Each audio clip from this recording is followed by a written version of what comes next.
Bien, d'abord, bonsoir et merci à vous tous pour cette présence. Bien entendu, merci à l'IEP qui me reçoit dans ses murs, merci à l'Institut américain et merci au Conseil européen de recherche et merci à François qui a beaucoup accompagné, il a été souvent à mes côtés. Je me souviens de lui quand il est arrivé il y a quelques années, il a forcé la police politique j'étais quasiment en résidence surveillée, il est entré dans ma maison pour à la fois m'apporter son appui et aussi pour me dire qu'il faut continuer le combat. Donc je me trouve ici avec beaucoup d'émotion. Mon émotion est d'autant plus grande que, comme il a été dit, Aix est une ville qui a joué un rôle très important dans l'histoire moderne de la Tunisie. Peu de gens le savent. En 2003, sur le modèle de Saint-Égidio algérien, donc nous avons demandé ici à une confrérie religieuse, je ne sais pas comment elle s'appelle. La Montmélez-Aix. Oui.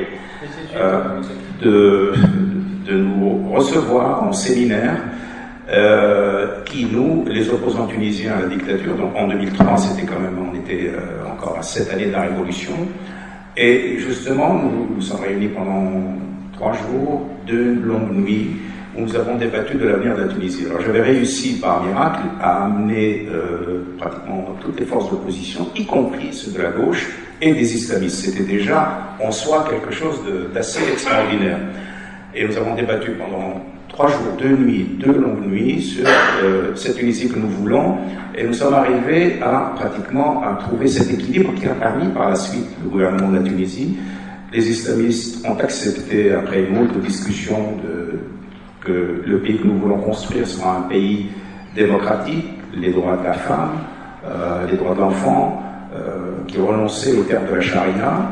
Et en contrepartie, nous, les laïcs entre guillemets, nous acceptions pour les islamistes de dire que, effectivement, l'identité arabo-musulmane était le fondement de notre société, et tous nous nous sommes mis d'accord sur le fait que ce sera un état de droit, que les droits de l'homme, les droits de la femme, les droits de l'enfant, etc., tout cela sera parfaitement respecté. Et nous avons fait un texte qui est un texte important, puisque c'est ce texte-là qui permettra, 7 années plus tard, de nous retrouver et de monter ce gouvernement dans lequel il y avait à la fois des islamistes et à la fois des laïcs modérés qui étaient tous aussi des hommes de gauche. Je veux dire que Moustapha Benjafar et moi-même, nous réclamions aussi de la gauche, bien que nous n'étions pas étiquetés tels quels.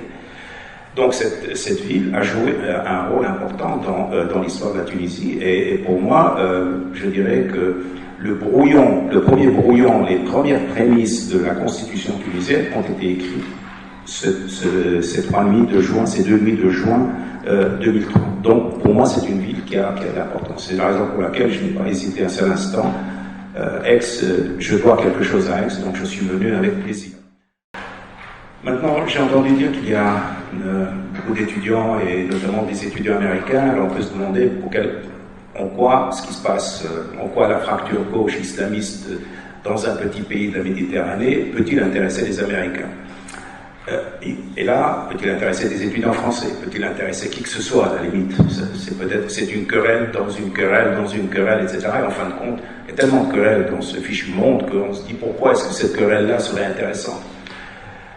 Elle est intéressante parce qu'en réalité, cette querelle-là est un moment dans le développement du processus démocratique, dans l'accouchement douloureux de la démocratie dans cette région du monde. Or, de 2 choses l'une, ou bien la démocratie sera, je dirais, installée dans ces pays-là, et à ce moment-là, avec la démocratie, il y a la paix aussi. L'Europe n'est devenue pacifique qu'à partir du moment où elle s'est débarrassée des régimes autoritaires et elle a installé la démocratie. La démocratie entraîne avec elle la paix, avec le développement économique, etc. C'est une condition sine qua non.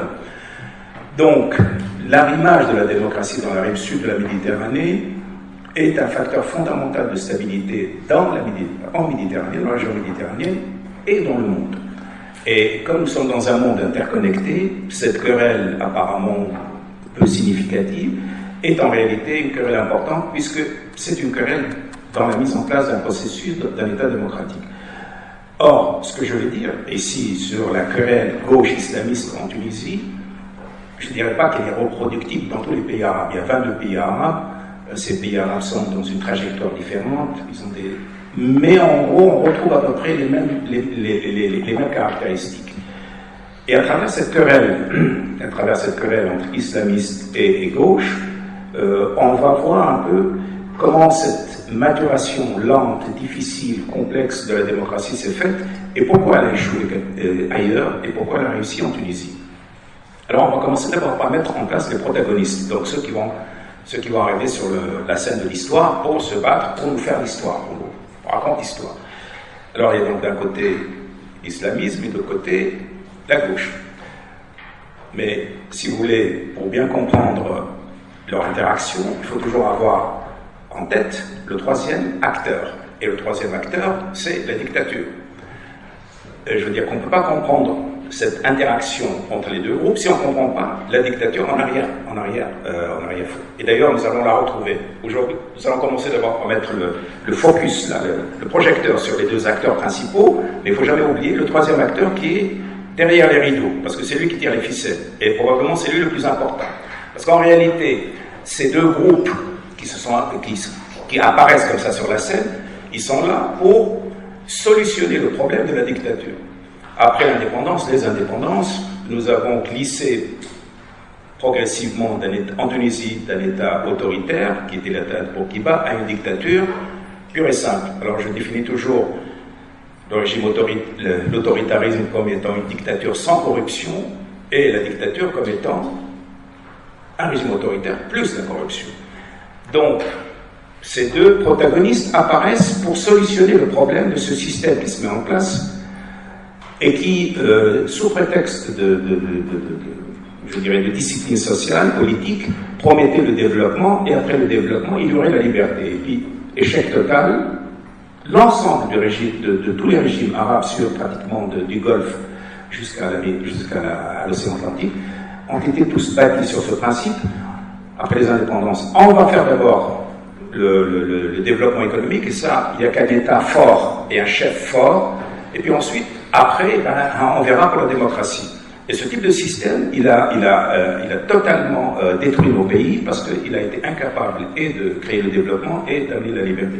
Donc, apparaissent ces deux acteurs, l'islamisme et la gauche, comme étant deux projets de lutter contre cette dictature qui était incapable de gérer le pays qui le conduisait à pratiquement sa perte. C'est ce qui s'est passé.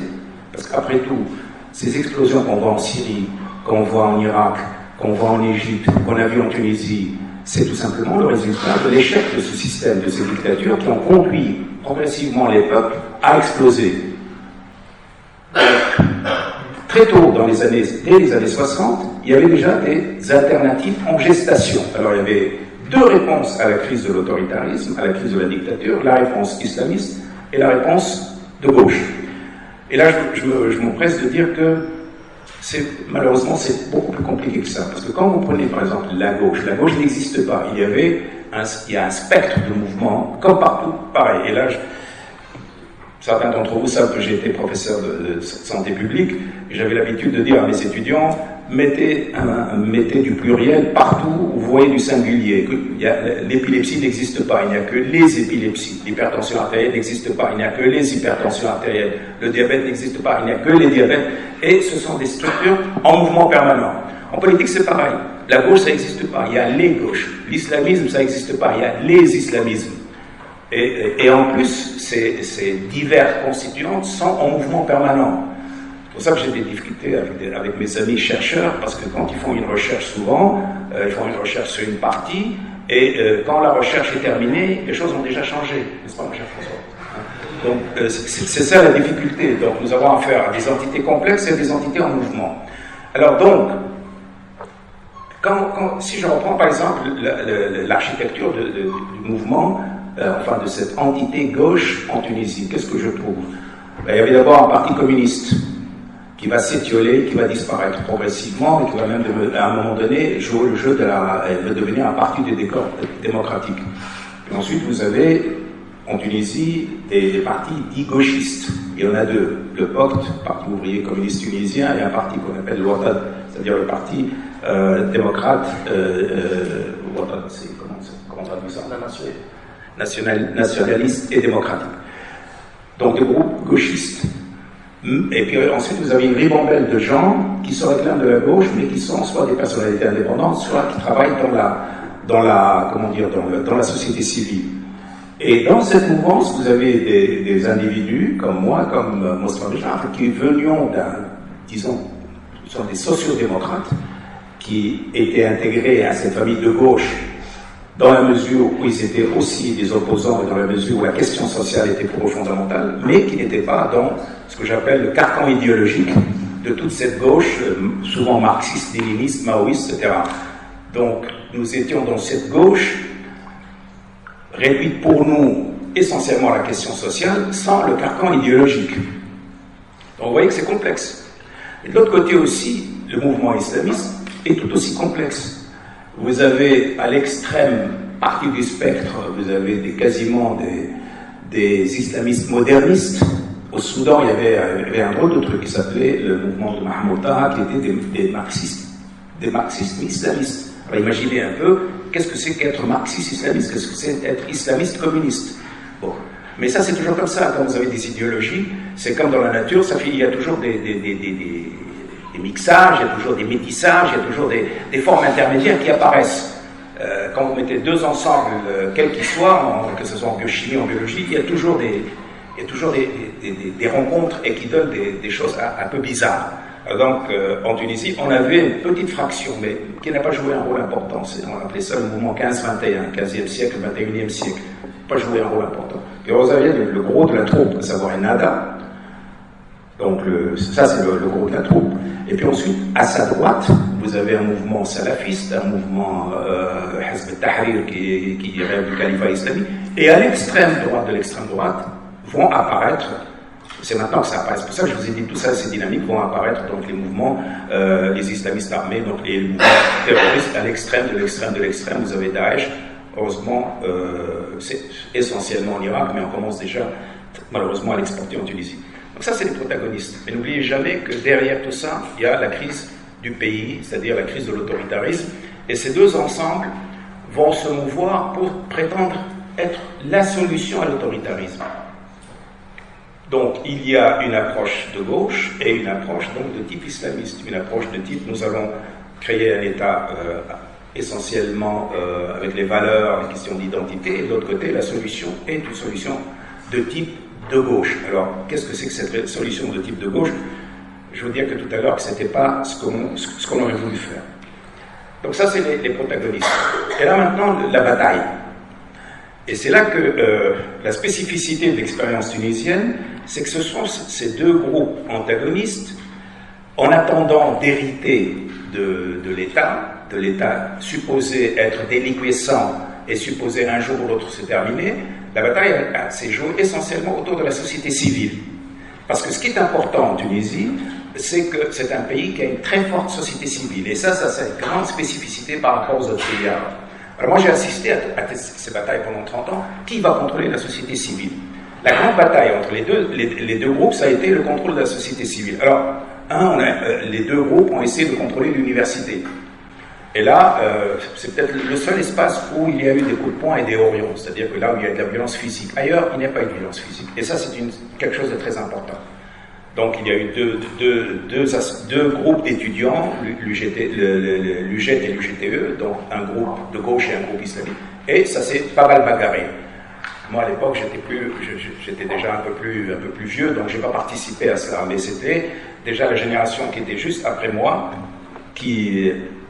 le contrôle de l'université. Ensuite, il y a eu le contrôle de la Ligue tunisienne des droits de l'homme. Et là, j'étais un acteur clé, parce que j'étais le président de la Ligue à cette époque, et je voyais très bien à la fois la politique de l'entrisme des deux groupes, et à la fois la politique de s'emparer de la Ligue. Et moi, mon travail, c'était justement de dire, attendez, s'il vous plaît, la Ligue des droits de l'homme, c'est pas un champ de bataille pour les uns et les autres, nous sommes là pour défendre des valeurs communes. Et la Ligue a joué un rôle extrêmement important dans l'espèce de pacification de la guerre entre les deux groupes. Je veux dire que la Ligue a été l'endroit où, enfin, les gens pouvaient s'asseoir et discuter ensemble. Alors qu'à l'université, ça se bagarrait à coups de poing. Au niveau de la Ligue tunisienne des droits de l'homme, c'était quand même des hommes et des femmes adultes et responsables. Donc, là, il y a eu l'apprentissage de la coexistence, de la discussion. Et le plus beau débat que j'ai eu, qui préfigurait le débat sur la Constitution, ça a été le débat sur la charte de la Ligue. Parce que d'un coup, il y a eu une formidable crise à l'époque, et ces deux groupes ont failli en venir aux mains, parce qu'il fallait écrire la charte tunisienne, la charte de la Ligue.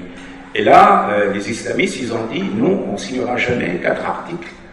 Parce que nous, on a dit, on prend tout simplement la Déclaration universelle des droits de l'homme. Ils ont dit, non, dans la Déclaration universelle des droits de l'homme, peine de mort, nous sommes pour la peine de mort. Égalité homme-femme, il faut formuler correctement pour nous. Ensuite, le droit à l'adoption, nous, on ne croit pas au droit à l'adoption. Et la liberté de changer de religion. Et je me souviens qu'on s'est battu pendant pratiquement 1 an sur ces 4 articles. Et là, il y a un formidable débat idéologique entre ces deux groupes, chacun voulant la gauche. Et à l'époque, moi, j'étais dans ce camp de la gauche en disant non, on prend la Déclaration universelle telle qu'elle et on l'applique, basta. Et les autres, ils ont dit non, on ne signe jamais ça. Et en fin de compte, on a trouvé un compromis qui disait que la charte de la Ligue tunisienne des droits de l'homme se révère aux valeurs libératrices de l'islam, mais accepte la Déclaration universelle en tant que telle. Et ça a été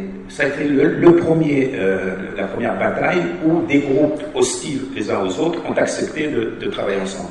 Ensuite, il y a eu des bagarres pour le contrôle des associations professionnelles, et notamment les associations d'avocats.